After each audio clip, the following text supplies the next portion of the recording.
Let's go back to Lviv, Ukraine. That's where CTV's Joy Malbon is standing by. So, Joy, these latest airstrikes on the outskirts of Lviv, the closest yet to the city where you are, what's been happening? Well, that was close. I mean, there have been air raid sirens going off during the day and certainly at night.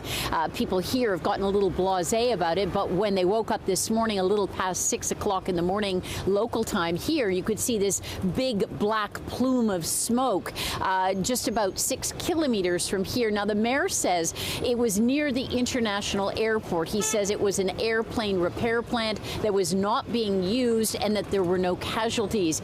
But it certainly has gotten a lot of people on edge here because, as you say, this has been a safe haven for people. A lot of refugees fleeing the war have come up here and stayed here, something like 200,000 in this city, or they keep going north to Poland and some of the other countries seeking safety. So it's kind of taken a lot of people by surprise. Now, some people speculate perhaps this was just a message from the Russians saying, you know, nowhere is safe. We can attack anywhere in Ukraine. All right, and of course, we're still keeping an eye on the theater in Mariupol. There has been reported people have been rescued. What is the latest on that, Joy?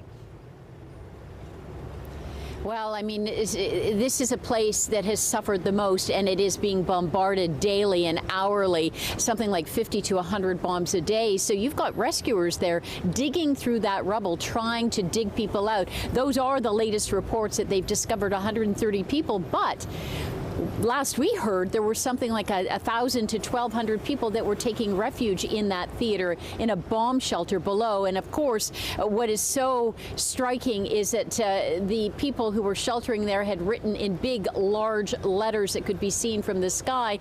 They wrote "children," a warning to any of the Russian bombers that there were children inside. And yet the attack happened anyway. Okay, and Joy, meantime, talks continue in Ukraine, on Ukraine and Russia, between the two countries. Any progress? Well, we've been hearing from a Turkish spokesperson for the Turkish leader Erdogan, and they're discussing a number of things. It seems like Ukraine could agree to perhaps never joining NATO, becoming a neutral country similar to Switzerland. But there are some things that the Russians want, and I'm not sure that Ukraine is ready to capitulate.